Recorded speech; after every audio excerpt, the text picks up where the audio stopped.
7월 13일 주일 오전 예배를 드리겠습니다. 찬송가 46장 찬송입니다.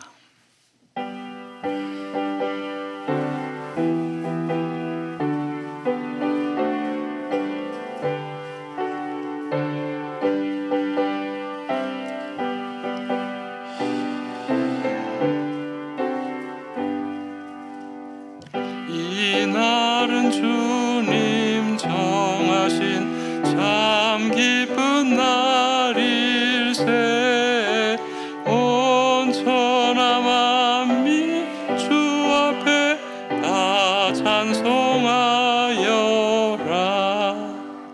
주 오늘 부활하시고 사망을 이겼네. 구주를 믿는 성도들 그 복음 전하세. 만왕의 왕인 예수께 호산나 부르세. 이날에 주가 오셔서 다 구원하시리. 큰 권능 가진 곳에 주 살 길을 주려고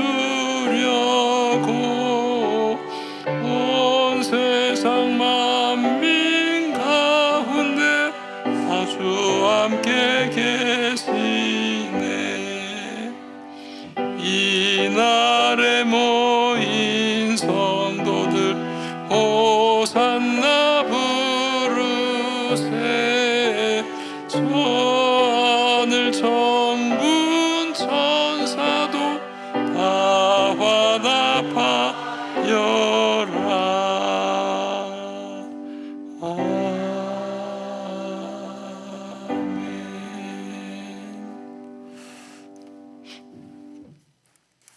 이제 함께 사도신경으로 신앙 고백 드리겠습니다.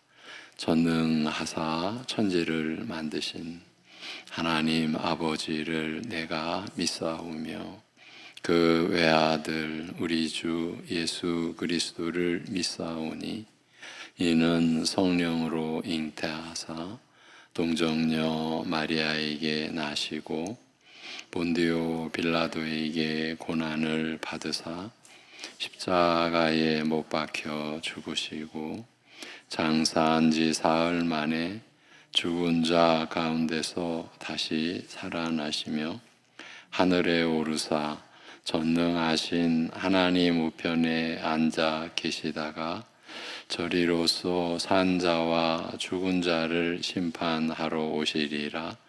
성령을 믿사오며 거룩한 공회와 성도가 서로 교통하는 것과 죄를 사하여 주시는 것과 몸이 다시 사는 것과 영원히 사는 것을 믿사옵나이다. 아멘.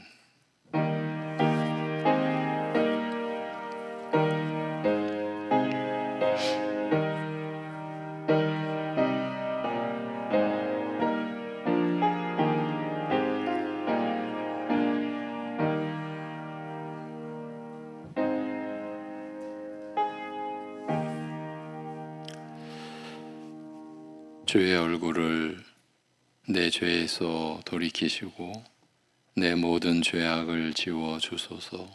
하나님이여, 내 속에 정한 마음을 창조하시고 내 안에 정직한 영을 새롭게 하소서.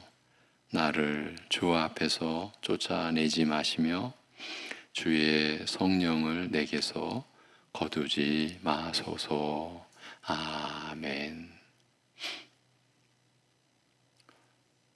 이 세상에서는 일어날 수 없는 죄의 사함, 죄의 용서의 은혜를 그리스도 안에서 한없이 베풀어 주시는 우리 아버지 하나님, 그 은혜를 입은 영원한 하나님 나라 백성들이 오늘도 모여 예배 드릴 수 있도록 생명을 지켜주시고 믿음을 일으켜 세워주셔서 감사드립니다. 오직 우리 주 예수 그리스도의 은혜만을 의지하며 성령의 인도하심으로 하나님 앞에 이 예배를 드리오니 홀로 영광받아 주옵시며 말씀의 위로와 말씀의 역사와 말씀의 소망이 예배하는 모든 심령을 충만케 하여 주옵소서. 예수님의 이름으로 기도하옵나이다. 아멘. 이제 일어나셔서 186장 찬송 드립니다.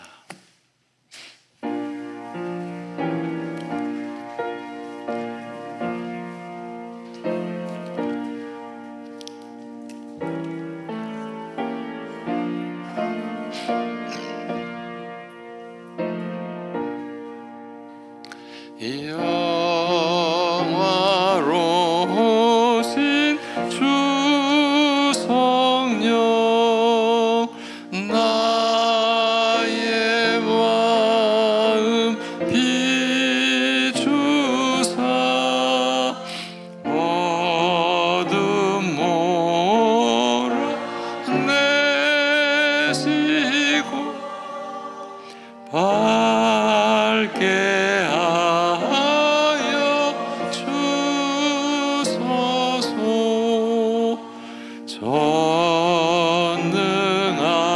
전능하신 주 성령 성결하게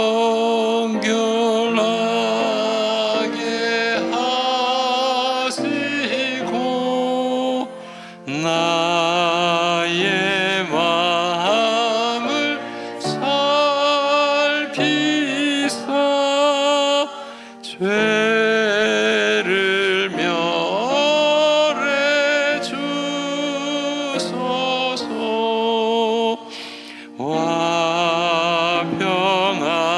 화평하신 주 성령 슬픔 맘에 오셔서 온갖 괴로움 없애고 깊은 마음을 주소서.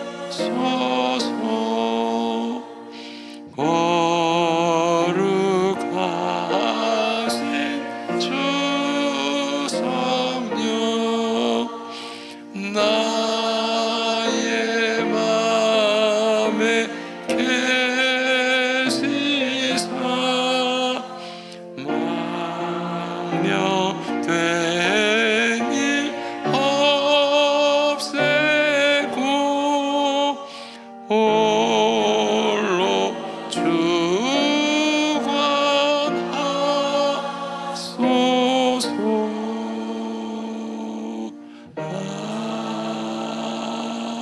아멘.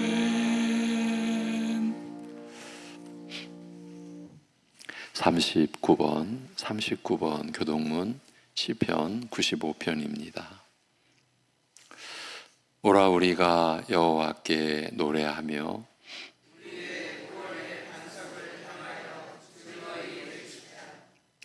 우리가 감사함으로 그 앞에 나아가며 여호와는 크신 하나님이시요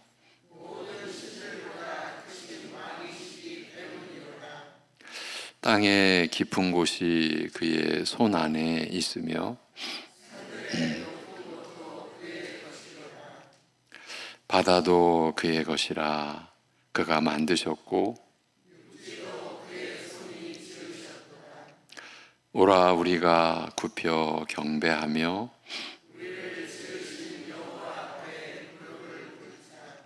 그는 우리의 하나님이시요 우리는 그가 기르시는 백성이며 그의 손이 돌보시는 양이기 때문이라.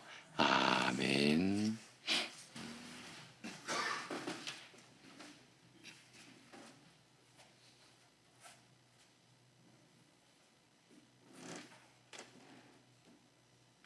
말씀으로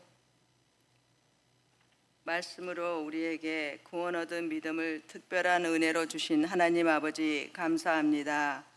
우리가 성장하기 위해 밥을 먹고 필요한 영양소를 섭취하는 것처럼 우리에게 또한 말씀을 주시니 감사합니다. 그런데 몸을 위해선 열심히 음식을 먹으면서도 영적 성장을 위해선 너무도 게으른 저희들을 주님 용서하여 주옵소서. 믿음은 들음에서 나며 들음은 그리스도의 말씀으로 말미암았느니라는 말씀을 압니다. 하지만 말씀을 듣지 않고서는 구원 얻는 믿음을 가질 수 없음을 알게 하시고 말씀을 듣지 않으면 믿음 또한 자라지 않는다는 그 사실을 기억나게 하시어 오늘 전하는 말씀 속에서는 예수님을 발견하고 하나님의 사랑을 깊이 깨닫는 기쁨이 넘치는 귀한 시간이 되게 하여 주시옵소서. 하나님 아버지, 인터넷에서 떠도는 구별되지 않은 많은 말씀의 홍수 속에서 사는 우리들입니다. 오직 그리스도를 전하는 말씀만이 믿음이 생기는 것임을 알게 하시고 구별하며 들을 수 있는 기도, 분별력도 허락하여 주시옵소서. 살면서 믿지 않는 가족들과 불신자들에게 때론 복음을 전해야 될 때가 있습니다. 우리가 바로 알고 바른 복음을 전할 수 있는 주님의 도구가 될 수 있도록 도와주시옵소서. 오늘 말씀을 들을 때 사모하는 마음을 주시고 집중할 수 있도록 도와주시고 핸드폰과 잡스러운 생각에 시선과 마음을 빼앗기지 않도록 우리를 붙잡아 주시옵소서. 좋은 마음으로 말씀을 받게 도와주시고 이번 한 주간 동안에 주일 말씀을 묵상하며 실천할 수 있는 주님의 은혜도 구하옵니다. 하나님 아버지, 지금 여름 성경학교를 진행 중에 있습니다. 주께서 주일 학교를 친히 인도하여 주옵시고 담당하는 모든 일꾼들과 자녀들 속에 진리의 말씀이 새겨지고 또한 그 말씀이 삶 속에서 열매 맺는 기쁨도 있게 하여 주시옵소서. 이번 성경학교 주제인 은혜 주시는 하나님을 만나는 기쁨도 넘치게 하여 주시옵소서. 우리 모두는 은혜가 아니면 하루도 살 수 없는 연약한 존재들입니다. 뜨거운 열기로 지친 이 여름을 하나님의 말씀 속에서 은혜를 깊이 누리며 서로 은혜를 나눌 수 있는 말씀이 역사하는 송내 중앙교회가 될 수 있도록 도와주시옵소서. 이제 말씀 전하실 목사님을 충만한 은혜로 붙잡아 주시고 우리 모두 집중하며 듣게 하셔서 믿음이 성장하는 귀한 은혜의 시간이 되게 하여 주시옵소서.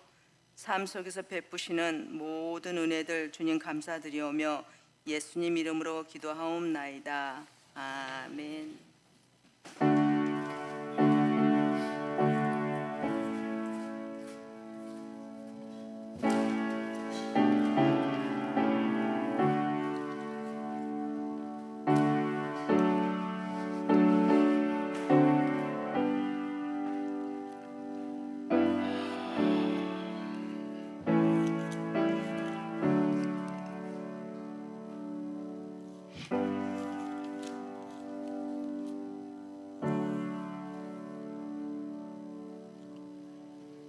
이어지는 찬송은 282장 찬송입니다. 282장.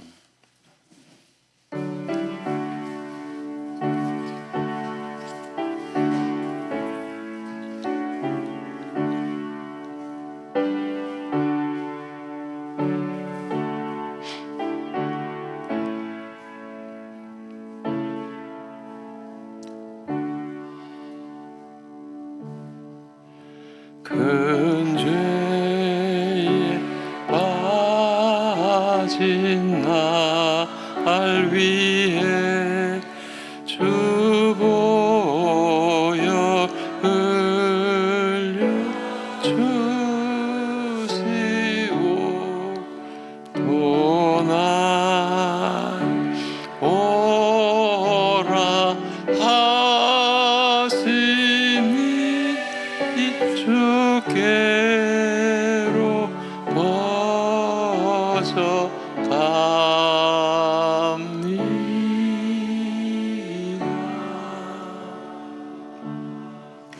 내 죄를 씻는 능력은 주 보혈밖에 없으니 정하게 되기 원하여 주께로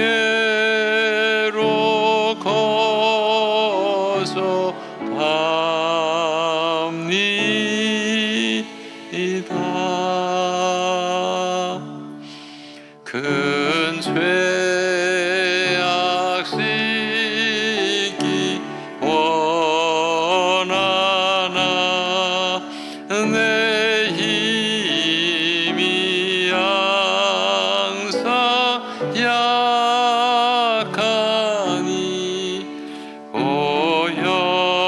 보혈의 공로 믿고서 주께로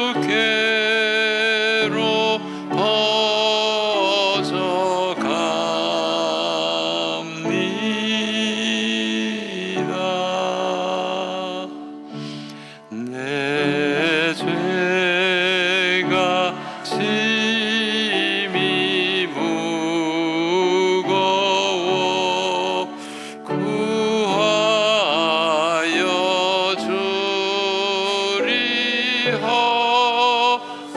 주리옵으니 내 의심 떨쳐 버리고 주께로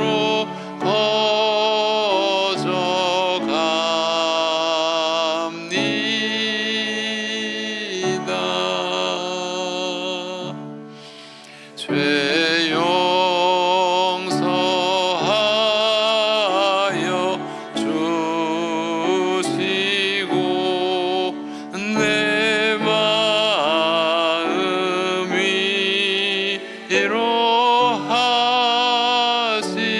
위로하심을 나 항상 믿고 고마워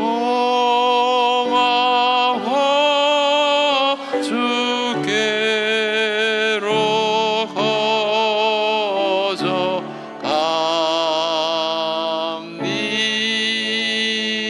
거저갑니다.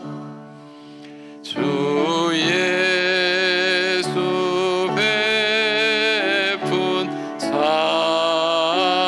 사랑이 한없이 크고 넓으니 내 뜻을 모두 버리고 주께로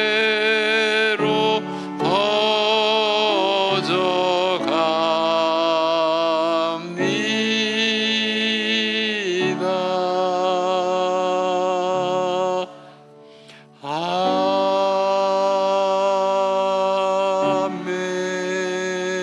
아멘. 하나님 앞으로 나아갈 수 있는 것이 얼마나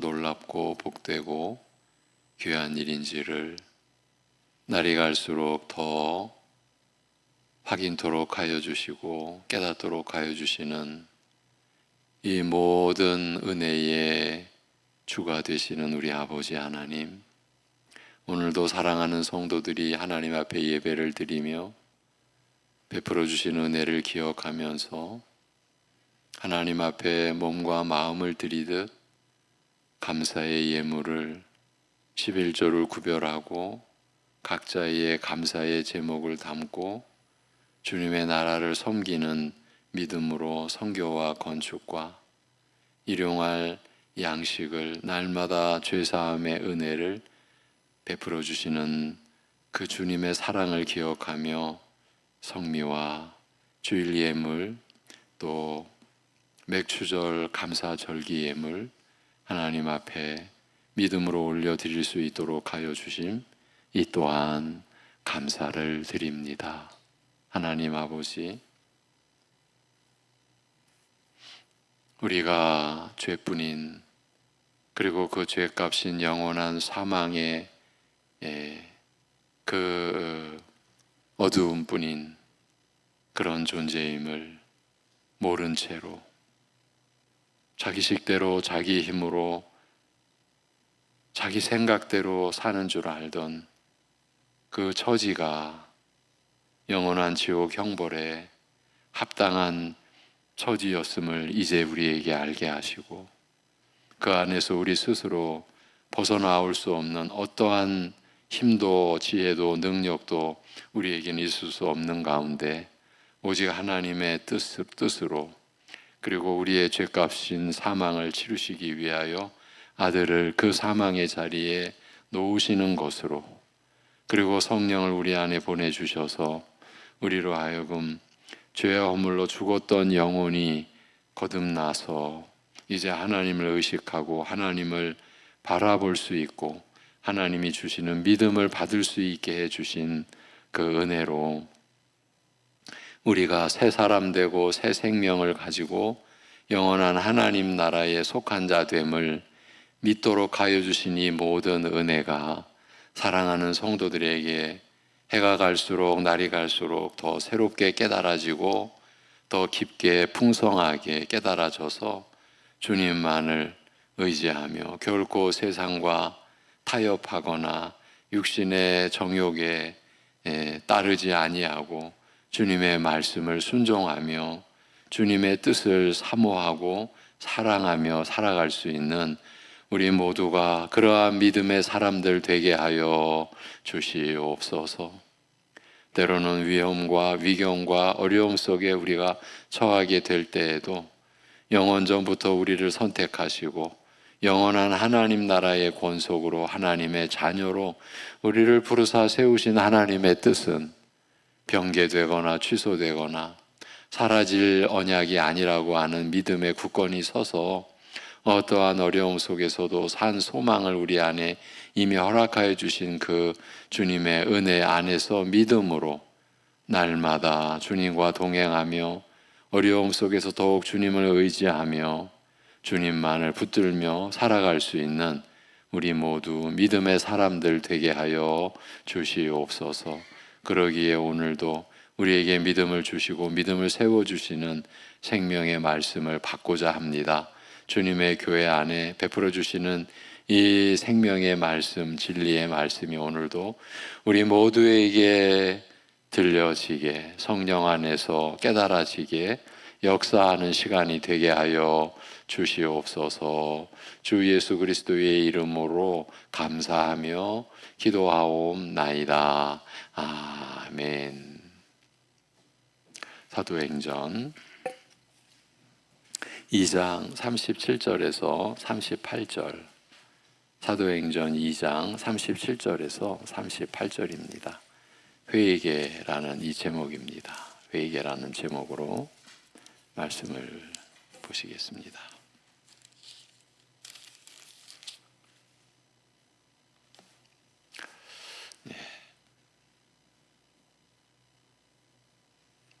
히브리서 2장 37, 38절입니다. 그들이 이 말을 듣고 마음에 찔려 베드로와 다른 사도들에게 물어 이르되 형제들아 우리가 어찌할꼬 하거늘 베드로가 이르되 너희가 회개하여 각각 예수 그리스도의 이름으로 세례를 받고 죄 사함을 받으라. 그리하면 성령의 선물을 받으리니. 아멘. 합독하시겠습니다. 시작. 그들이 이 말을 듣고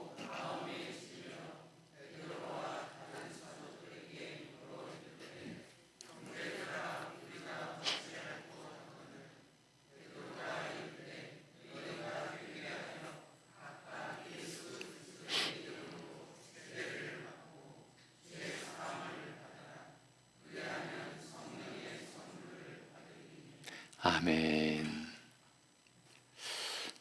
지난주 맥주 감사 절기 그 주일과 주일의 말씀과 이어서 오늘 말씀을 전합니다. 맥주절은 그 해의 첫 수확, 첫 열매를 하나님께 드리는 절기인데, 칠칠절로도 불리는 이 맥주절은 오순절 성령 강림을 가리켜서 그래서 오순절이라고도 불립니다. 사도행전 2장에서 베드로 사도는 오순절 성령 강림 사건의 의미를 설명한 뒤에 그것이 온 세상 사람들에게 미치는 중대한 결과를 언급했습니다. 사도행전 2장이 왜 중요합니까? 오순절 성령 강림의 기록이 있는 장이거든요. 우리 주 예수 그리스도께서 우리의 죄로 인하여 십자가에서 못 박혀 죽임 당하시고 사흘 만에 부활하시고, 그 부활하신 몸을 지니시고 이 땅에 40일 동안 계시다가 이제 제자들이 보는 가운데 승천하셔서 이제 10일 뒤에, 그래서 40일 더하기 10일, 50일이죠. 그래서 오순절이죠. 그래서 칠칠절이죠. 그래서 약속하신 성령을 보내주신 그 역사적 사건.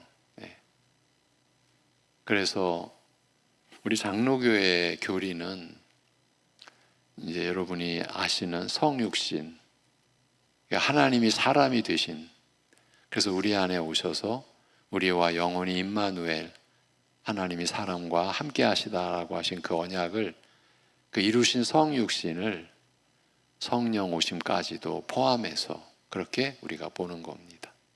그러니까 예수님의 오심, 역사적인 사건이죠. 재현할 수 없는 유일한 사건이죠. 오순절 성령 강림도 그렇습니다. 이제 우리의 죄로 인하여 죽으시고 부활하셔서 우리의 죄사함에 완전한 근거를 이루어 주신 그 은혜를 가지시고 하나님께서 오신 것이죠. 그것이 오순절 성령 강림입니다. 그 사건을 기록하고 베드로는 바로 이어서 그 오순절 성령 강림의 의미를 기록한 것입니다. 그것은 세상의 모든 사람들에게 예수님은 주님이시며 그리스도가 되신다는 점이 확실히 입증되었다는 사실이었습니다. 우리의 죄로 죽으시고 부활하셔서 우리의 의를 완전히 이루신, 그리고 승천하셔서 하나님 보좌 우편에서 만유의 왕으로 이제 좌정하시고 우리에게 성령을 보내주신 그 예수님이 우리의 주님이시며 그리스도가 되신다는 점이 확실히 입증되었다. 그것이 성령 강림의 의미다. 사람의 생과 사를 주관하시는 하늘의 권세자요 심판자이시며 개인적으로는 모든 생명의 주인이시기도 하신 분으로 확증되었다라는 것입니다. 그 설명을 듣고 사람들은 마음에 찔림을 받고 우리가 어찌할꼬라고 살 길을 물을 수밖에 없었고, 그것이 오히려 하나님 나라에 거할 기회를 얻을 수 있는 복된 현상임을 지난주에 우리가 살펴봤습니다. 예수님을 주인으로 모시지 않고 살아온 인생에 대한 그 마음의 찔림이 구원 얻을 수 있는 길을 찾아 성경에 길을 묻게 한다라는 의미였습니다. 찔림이 있어야죠. 그건 성도된 자들에게서 누구도 예외 없이 나타나는 특징이라고 했습니다. 그래서 성경을 보면서 우리의 죄와 자신의 죄와 허물이 발견되어 애통하게 되는 것, 그 찔림이 애통함으로 내 심령을 채우는 것은 오히려 우리를 살리시려는 하나님의 역사로 알고 감사하며 그 해결 방식을 따라 성경에 더욱더 귀 기울여야 한다는 것을 지난주에 우리가 배웠습니다. 말씀을 나눴습니다. 오늘 본문은 그처럼 주와 그리스도 되신 예수님을 죽이고 반역한 죄인이 바로 자기임을 깨닫고 마음의 찔림을 받아 구원 얻을 길을 찾는 자들에게 베드로가 그 살 길을 가르쳐주는 말씀입니다. 베드로 사도는 그들에게 두 가지를 요구하고 한 가지를 약속하고 있습니다. 오늘은 이 내용을 다 보지 못합니다. 뒤에 내용은 내년 맥주감사 절기 때 보았으면 합니다. 베드로가 그들에게 요구한 두 가지는 회개하는 것과 죄 용서를 위해서 예수 그리스도의 이름으로 세례를 받는 것입니다. 회개하여 각각 예수 그리스도의 이름으로 세례를 받고 죄 사함을 받으라. 그리하면 성령의 선물을 받으리라. 이제 우리 지금 개역 개정판은 성령의 선물을 받으리라라고 되어 있는데 성령을 선물로 받으리라는 뜻입니다. 성령의 다른 선물을 받는다라는 의미가 아니라 성령을 선물로 받으리라, 이렇게 우리가 이해해야 합니다. 여기 이 말씀은 예수님을 반역한 역도가 죄를 용서받고 주님의 새 언약 백성, 곧 교회에 속할 수 있는 길이 무엇인가를 가르쳐주고 있습니다. 그건 회개와 세례입니다.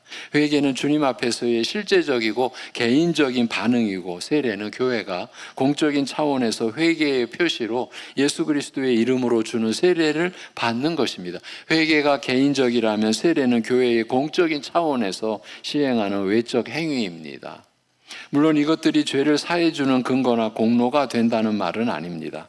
세례 받았다는 것이 공로가 되어서 우리가 죄 사함 받는다라는 것이 아닙니다. 죄 사함은 오직 제물 대신, 우리의 화목 제물 대신 예수 그리스도의 피로서만, 항상 피라고 하면 죽음으로 이어져야 합니다.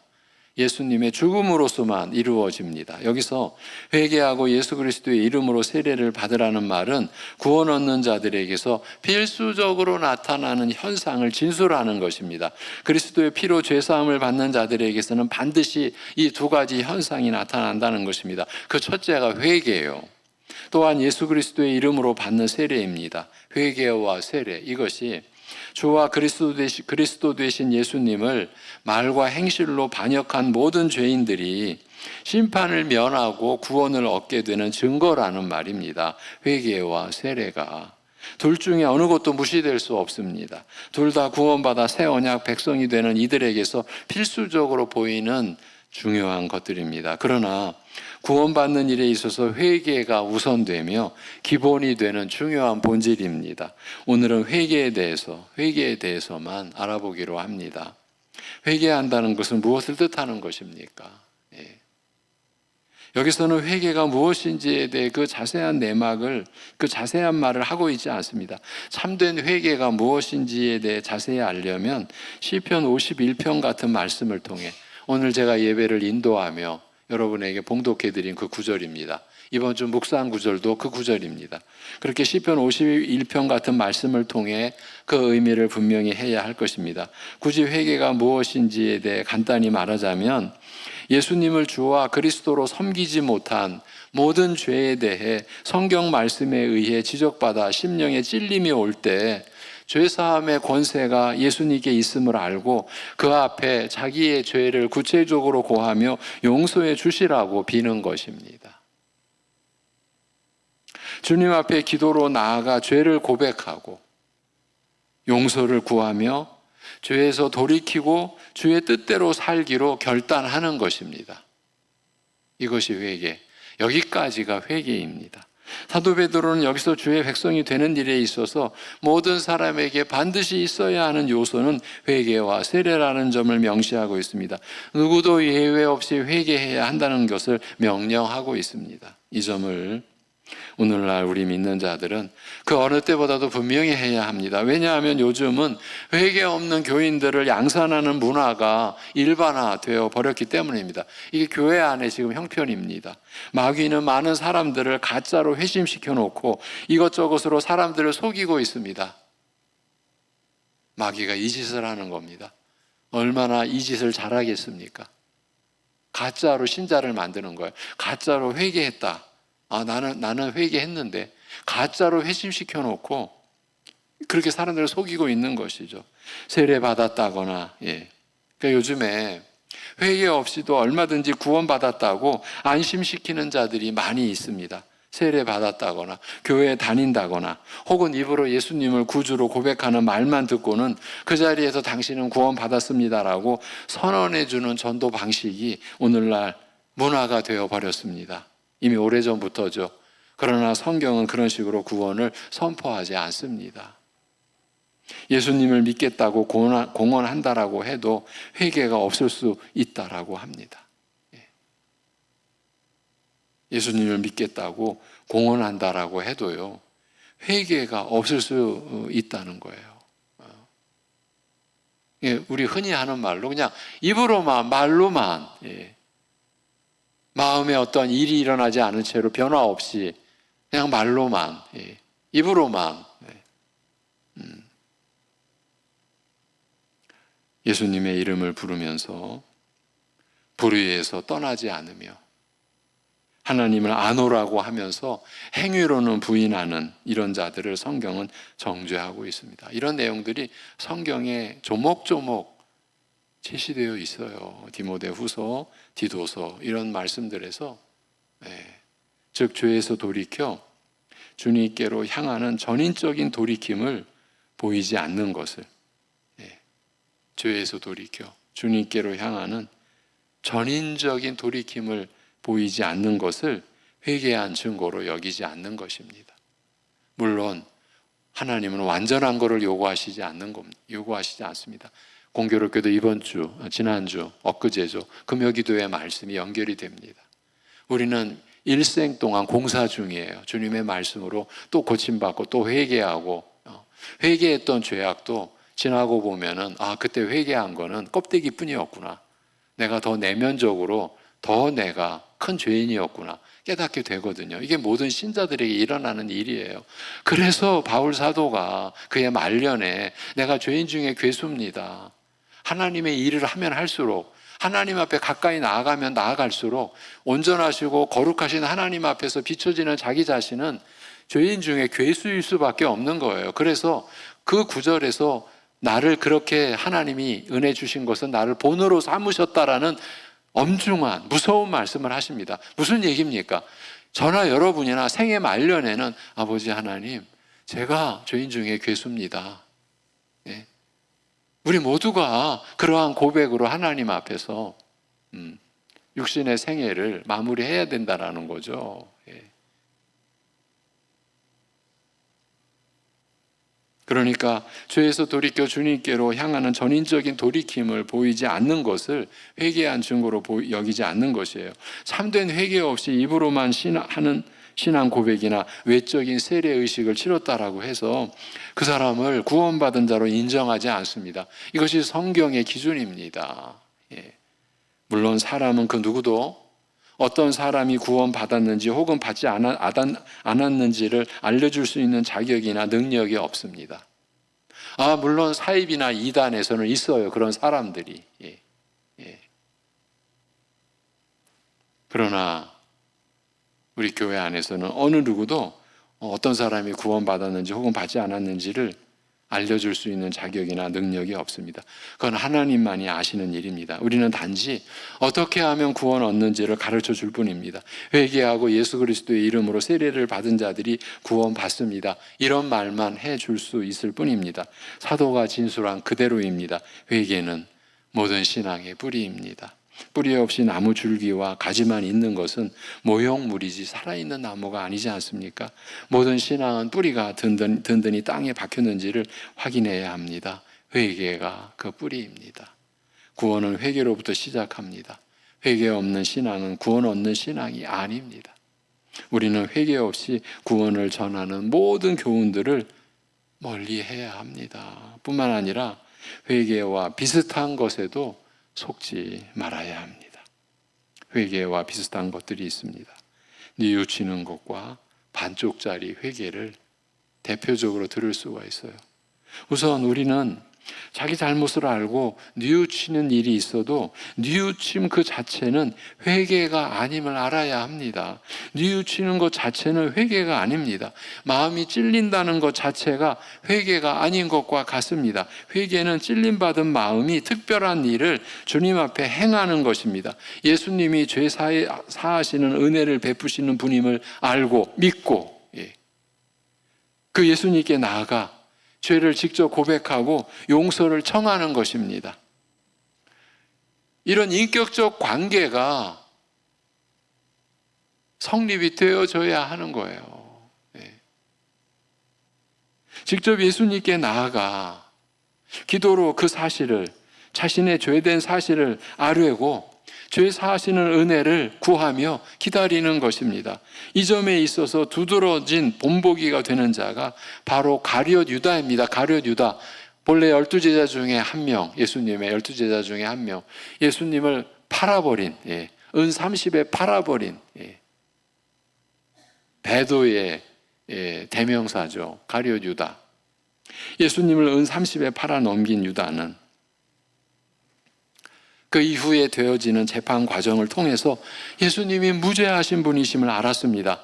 유다는 예수님에 대한 재판이 진행되는 과정을 지켜보면서 그분이 메시아임을 확인했고, 그래서 대제사장들을 찾아가 자신의 입장을 밝히고 있습니다. 그때의 상황을 성경은 이렇게 기록하고 있습니다. 마태복음 27장 3절에서 5절입니다. 준비된 이 구절을 같이 보십니다. 시작. 그때에 예수를 판 유다가 그의 정죄됨을 보고 스스로 뉘우쳐 그 은 30을 대제사장들과 장로들에게 도로 갖다 주며 이르되 내가 무죄한 피를 팔고 죄를 범하였도다 하니 그들이 이르되 그것이 우리에게 무슨 상관이냐 내가 당하라 하거늘 유다가 은을 성소에 던져놓고 물러가서 스스로 목매어 죽은지라. 이게 뉘우치는 거라고요. 이게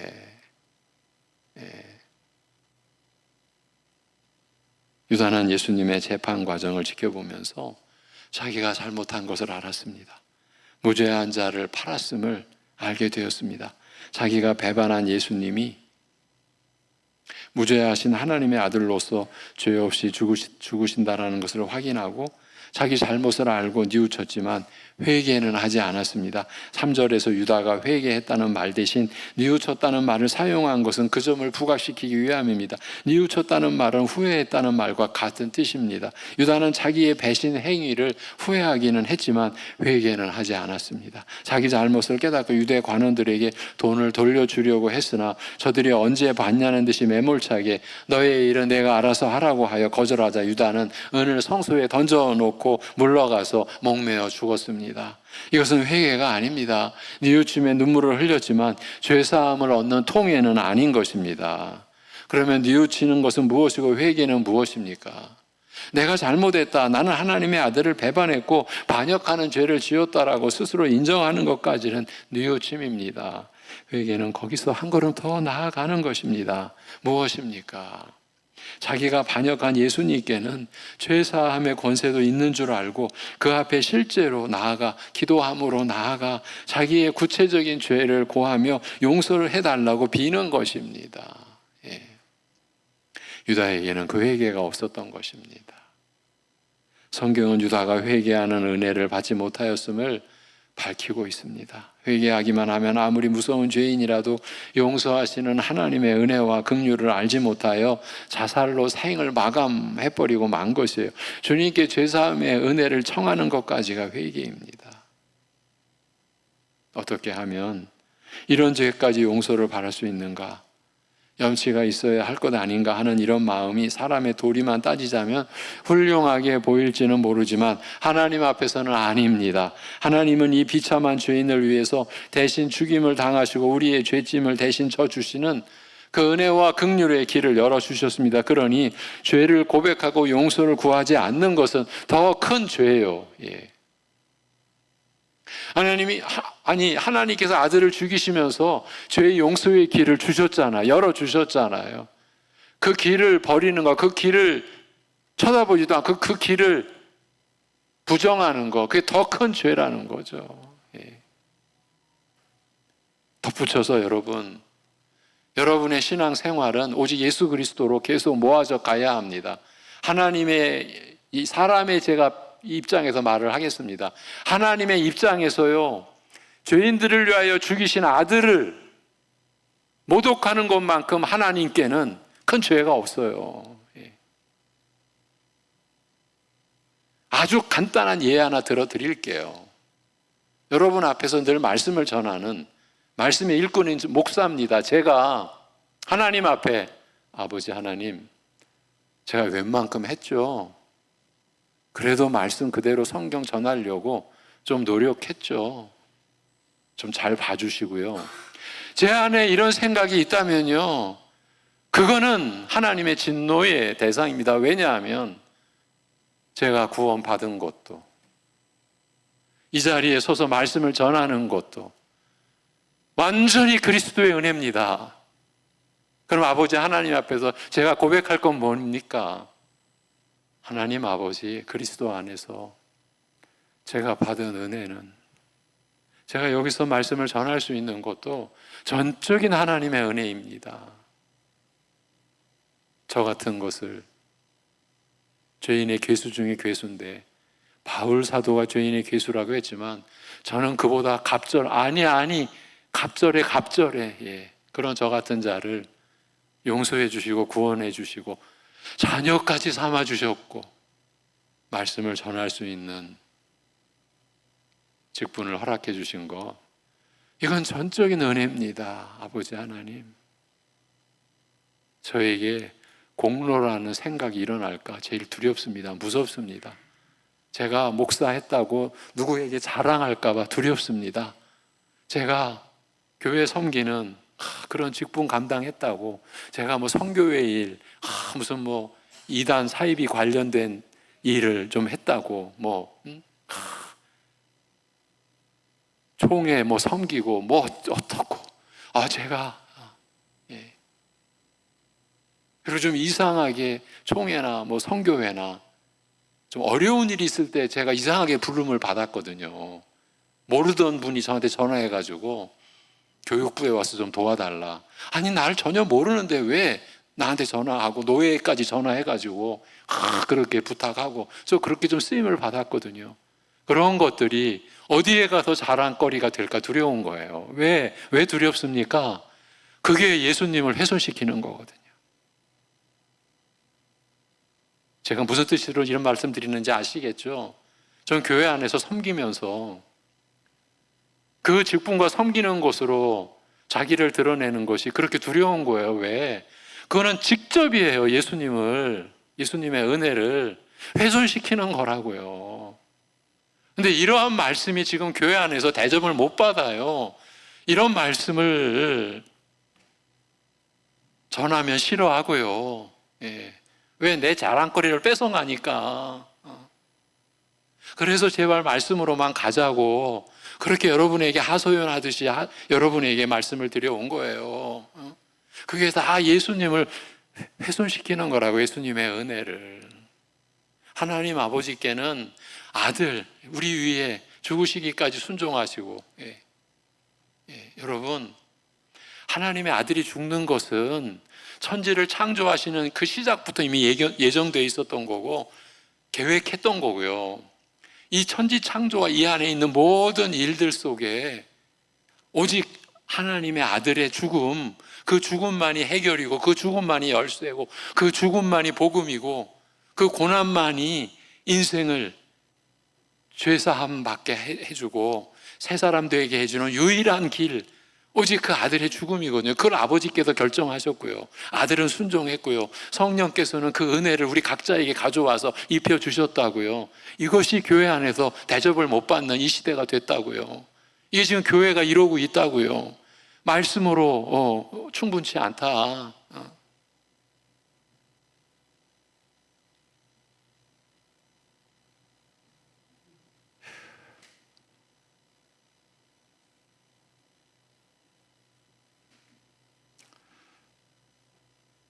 죄송합니다.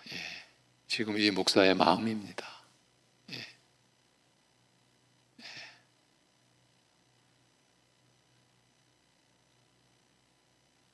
회개라고 하는 거는요, 우리 육신의 생명을 하나님이 거두실 때까지, 이제 그만하라고 할 때까지 변화되어져 가는 거예요. 회개는 주님의 말씀으로. 멈췄다, 뭐 내가 이 정도 하면 됐지, 죄송합니다, 회개의 의미를 아직도 못 깨달은 거예요.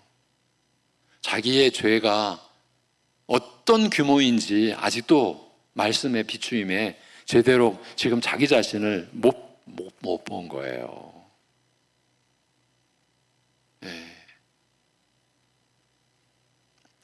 돌아와서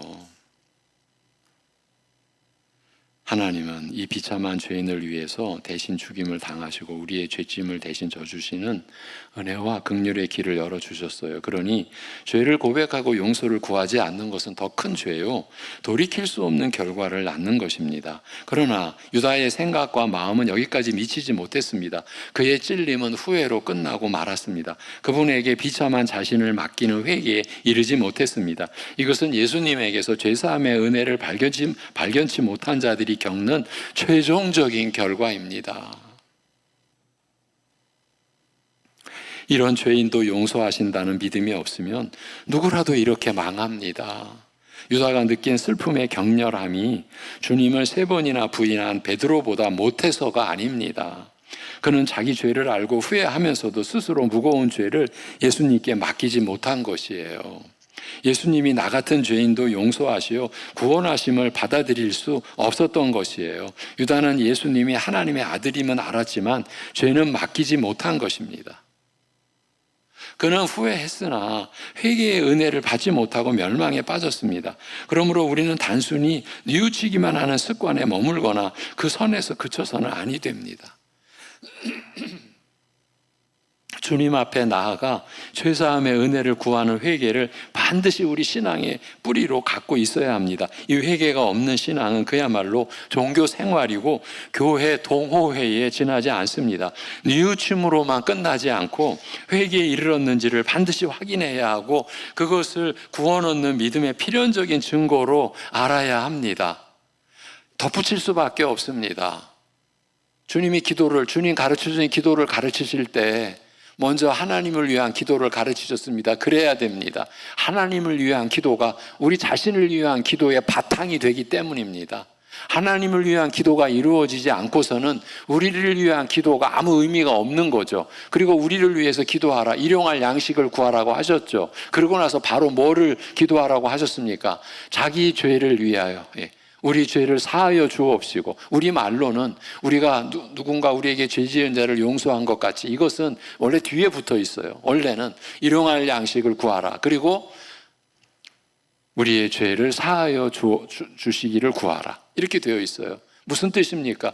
날마다 우리가 일용할 양식으로 살죠. 그 일용할 양식의 핵심은 날마다 죄 용서해 주시는 은혜라는 거예요. 무슨 뜻이에요? 우리는 날마다 죄 가운데 있는 거예요. 사는 게 죄예요. 죄라는 게 하나님이 사람으로 오셔서 죽으셔야만 해결될 만큼 무서운 것이라는 거예요. 뭐 죄까지 있고. 그러니까 오늘날 교회 안에서 야, 죄 얘기는 좀 그만하자. 그 식상하지도 않냐? 그러니까 사람들이 교회를 싫어하지, 교회를 안 오지. 가자마자 죄로 정죄해버리는데 뭐하러 가? 좀 들어올 수 있는 여지를 좀 줘야지. 그러니 그런 얘기 하지 말자고 이러고 있는 게 오늘날 교회입니다. 같이 망해가자라는 거예요, 지금. 그냥 사단에게 이끌려 가자. 어디서? 교회 안에서조차 그러고 있다라는 거예요.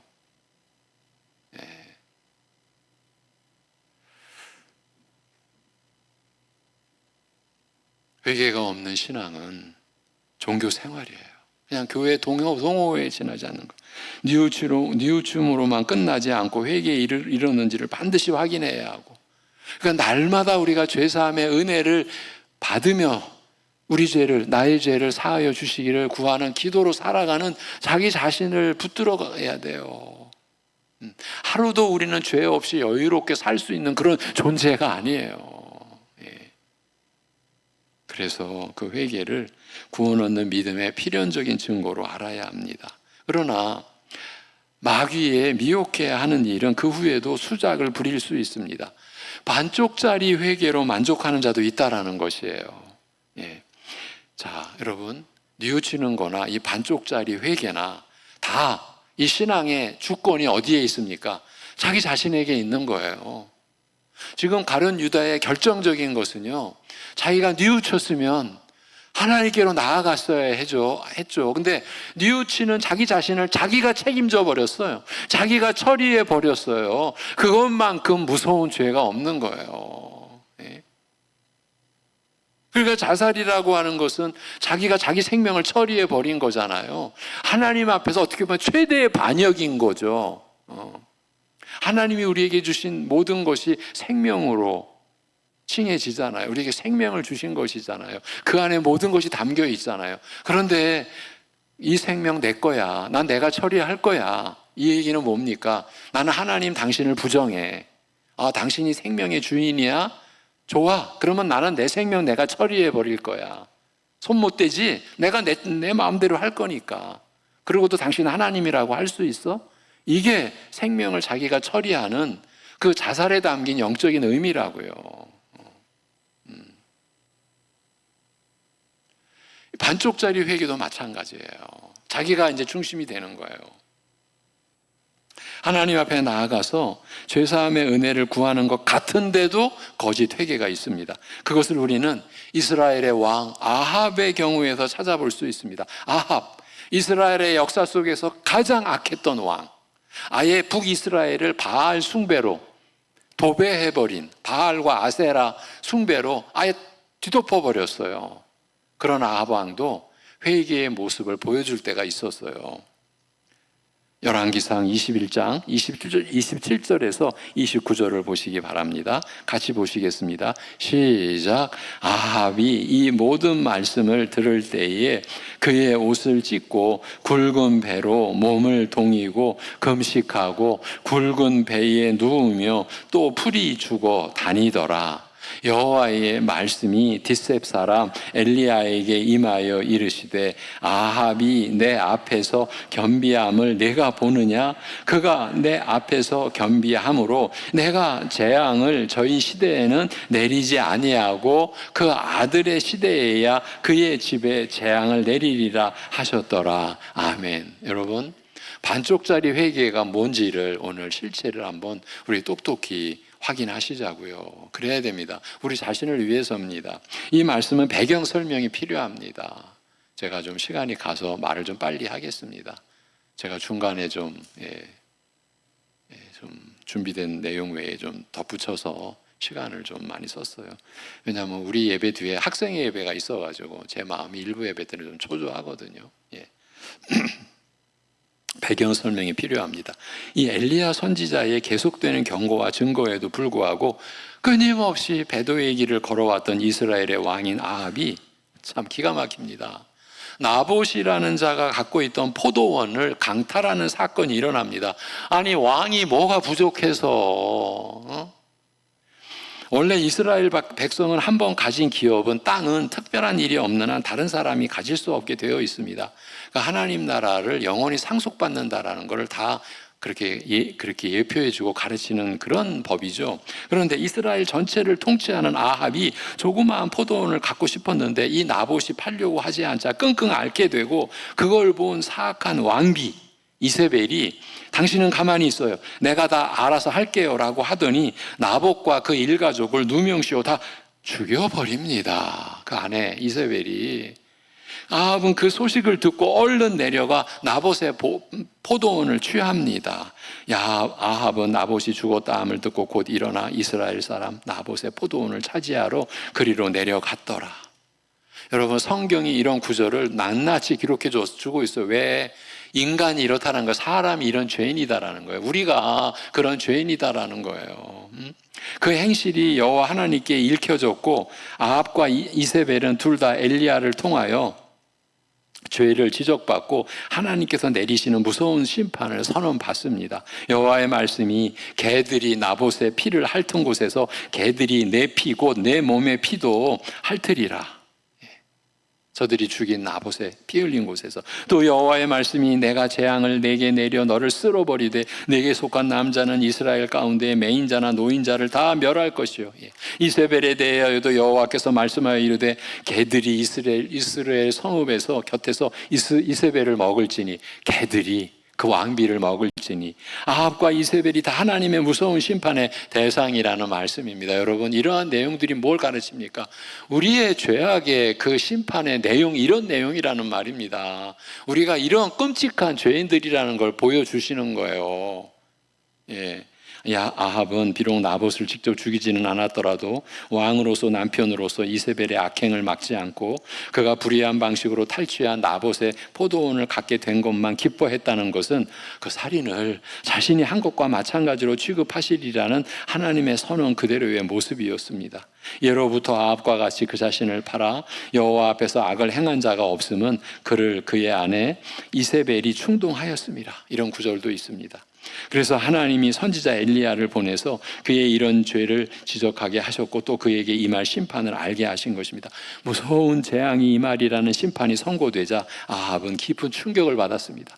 마음의 찔림을 받은 거죠. 그래서 그는 그 옷을 찢고 굵은 배로 몸을 동이고 금식하고 굵은 배에 누우며 풀이 주고 다녔고 행보도 천천히 했습니다. 그는 그 순간만큼은 이세벨의 살인, 강탈 행위에 자신이 직접적으로 관여되어 있다라는 점을 인정했습니다. 그래서 회개하는 모습을 보입니다.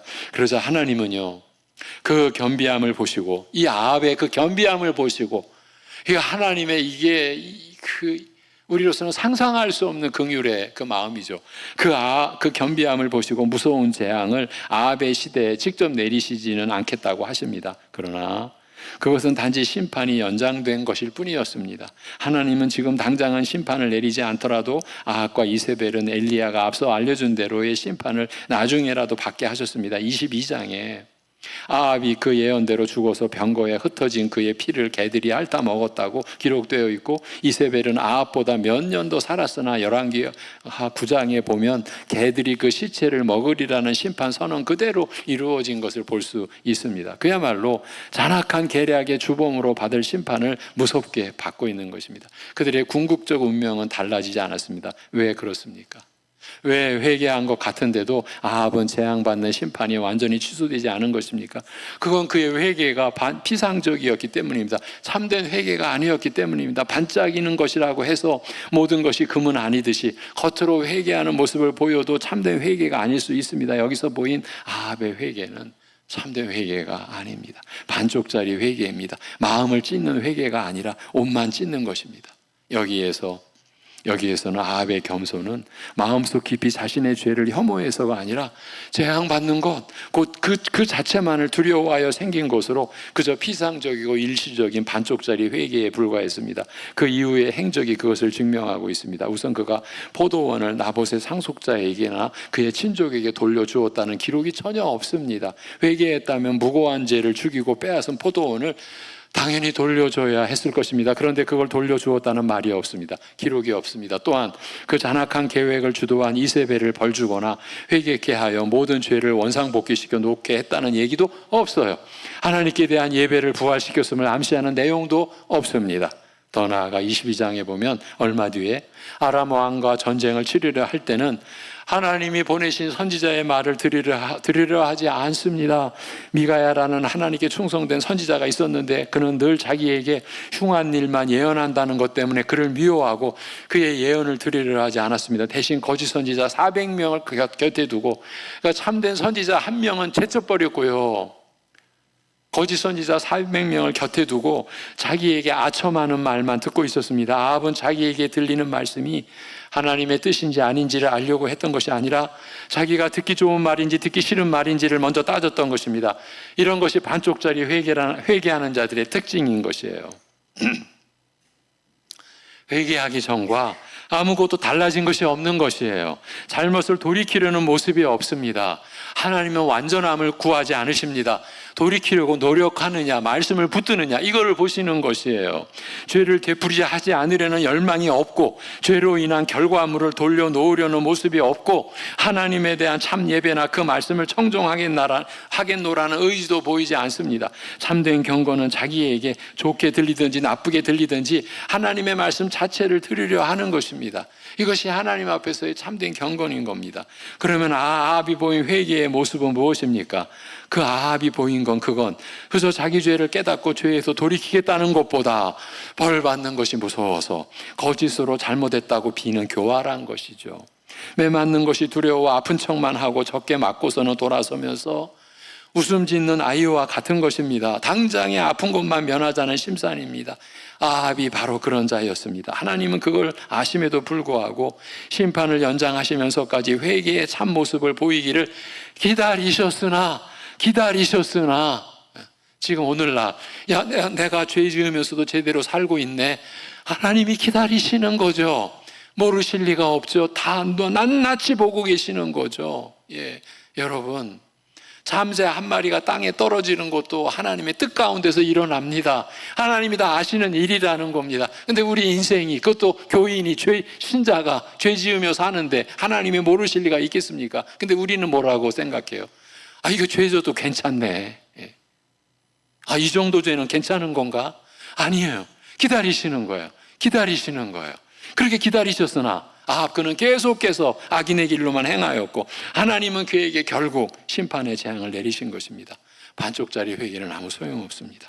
참된 회개는 잘못했다고 비는 것뿐만 아니라 잘못된 일을 다시 되풀이하지 않으려는 열망과 죄로 인한 이득을 돌려놓으려는 모습이 필연적입니다. 삭개오를 우리가 기억하죠. 그 키 작은 삭개오, 죄로 인한 이득을 그가 바로 돌려놓죠. 죄로 인한 결과물은 즐기고 잘못했다고 비로소 화만 면하자는 모습은 당장은 비참한 결과를 면할 수 있다라고 해도 하나님은 모든 것을 다 보시는 분이십니다. 지극히 완악한 죄인이라 할지라도 잠시 동안은 괘씸한 것처럼 보일 수 있습니다. 참으로 많은 자들이 위험에 처하거나 심한 병에 걸렸을 때는 하나님 앞에 자신을 낮추는 것처럼 보이나 건강이 회복되거나 일이 해결되면 곧 그들의 원래 행악자의 길로 되돌아갔습니다. 제가 아주 어릴 적 본, 그때는 무슨 신유의 은사자 이런 분들이 있었습니다. 어느 할머니 권사님이 그런 은사자였습니다.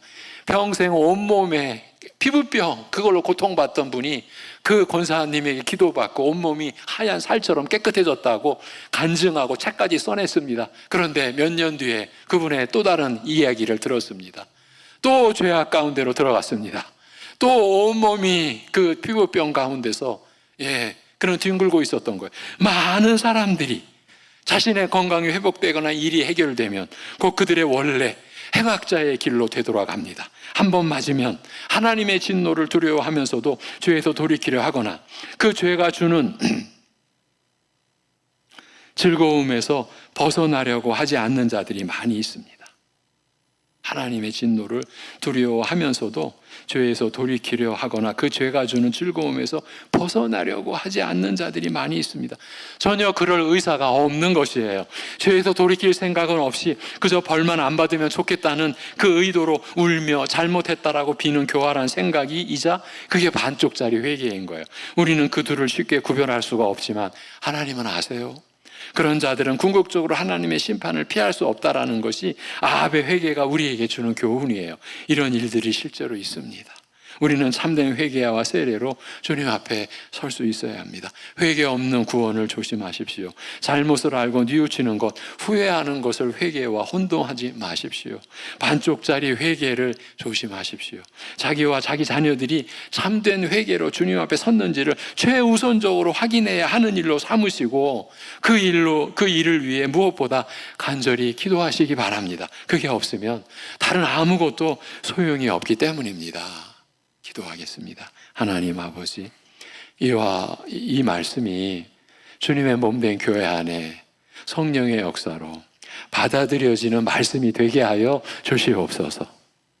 오늘 우리 일부 예배 가족들, 이 말씀이 먼저 자기 자신에게 적용되는, 그래서 우리 자신이 뉘우침 가운데 처해 놓여 있는 것은 아닌가, 반쪽짜리 회개로 자기 자신을 위장하고 있는 것은 아닌가 돌아볼 수 있는, 살필 수 있는 우리 모두가 될 수 있게 참된 회개의 자리에 우리 자신이 서 있는가, 그것을 확인하는 것이 그 무엇보다 시급한 일이라고 하는 것에 우리 모두가 함께 한 마음으로 이 말씀을 받을 수 있는 그 은혜, 이 말씀을 받는 것이 은혜이오니 그 은혜 아버지 하나님 내려주옵소서.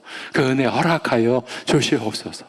한 영혼도 이러한 말씀을 피하지 않게, 회피하지 않게, 돌아가지 않게, 도망가지 않게 하여 주시옵소서.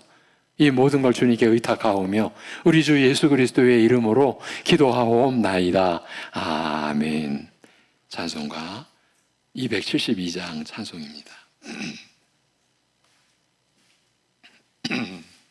272장.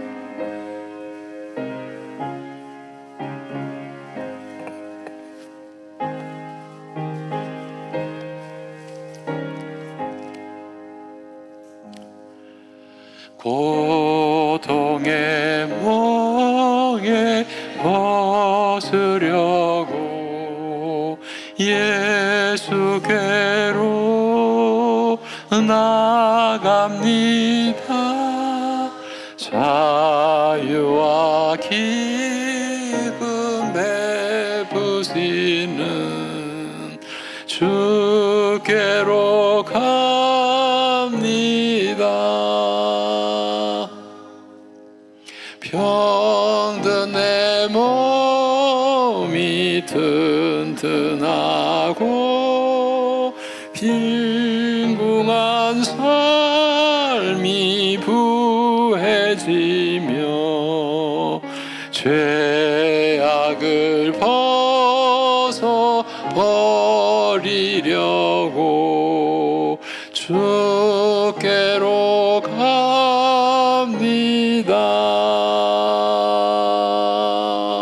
낭패와 실망 당한 뒤에 예수께로 나갑니다.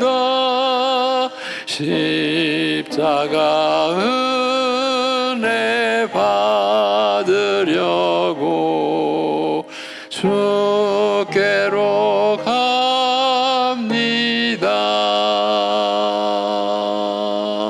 슬프던 마음 위로받고 이 생의 풍파 찬잔하며 영광의 찬송 부르려고 줍니다.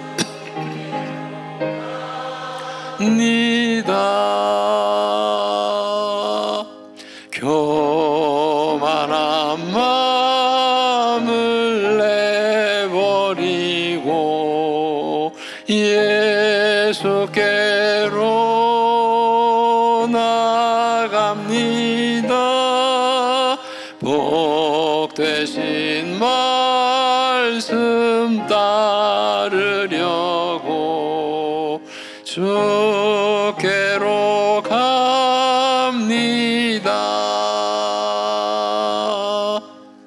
실망한 이 몸 힘을 얻고 예수의 크신 사랑받아 하늘의 기쁨 맛보려고 주께로 갑니다.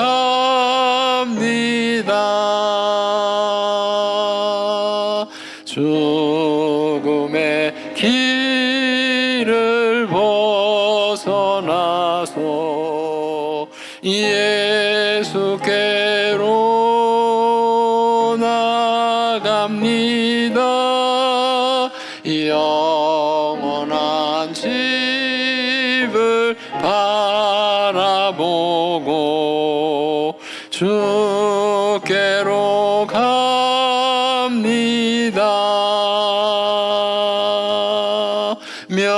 멸망의 보구에여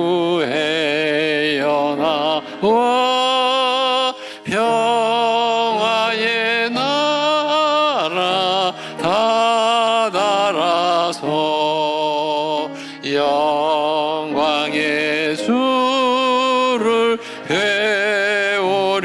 배우려고 주께로 갑니다.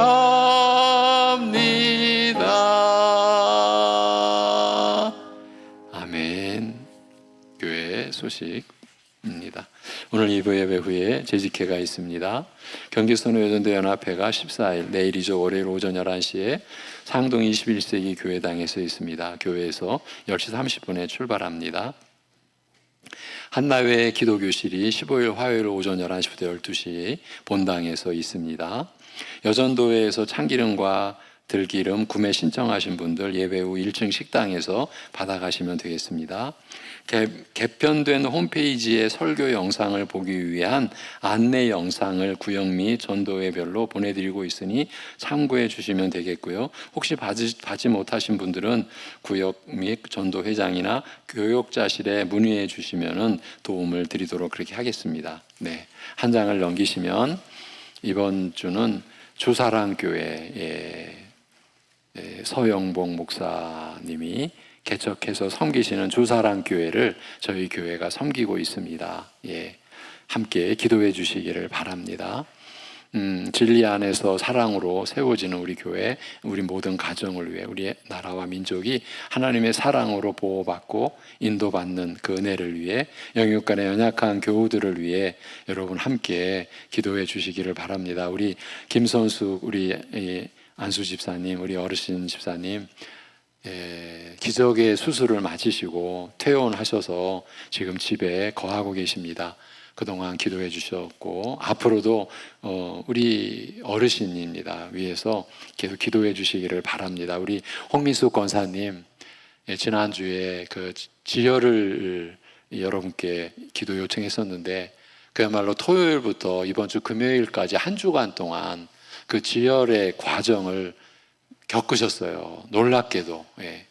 그런데 이제 어제 토요일에 또 조금 또 출혈의 기미가 또 보여서 여러분 우리 계속 이 항암 치료를 마칠 때까지 우리 황 권사님과 함께 우리 홍미숙 권사님을 위해서 끊임없이 우리 같이 하셔야 됩니다. 우리 각 구역이나 전도회별로 연약한 가족들을 위해서 우리가 서로 기도하면서 우리 권사님들을 위해서 끊임없이 기도 부탁을 드립니다. 우리 이우창 성도님, 주민의 집사님 가정이 소사역 힐스테이트로 이사했음을 알려드립니다. 지난주에 한 주간 지났죠. 구역 예배를 2025년 상반기 구역 예배를 마무리했습니다. 우리 모두 구역 예배를 드리기 위해 애쓰신 우리 모든 우리 성도님들, 특히 우리 구역장, 구역 교사님들께 감사의 인사를 드립니다. 이제 7, 8월 이 여름에 휴식을 취하고 다시 9월달 하반기 구역 예배를 또 준비할 것입니다. 그동안 수고하셨습니다. 이제 시편 51편 10절 11절 묵상 구절 읽고 제가 축도함으로 1부 예배를 마칩니다. 시작. 하나님이여 내 속에 정한 마음을 창조하시고 내 안에 정직한 영을 새롭게 하소서. 나를 주 앞에서 쫓아내지 마시며 주의 성령을 내게서 거두지 마소서. 아멘.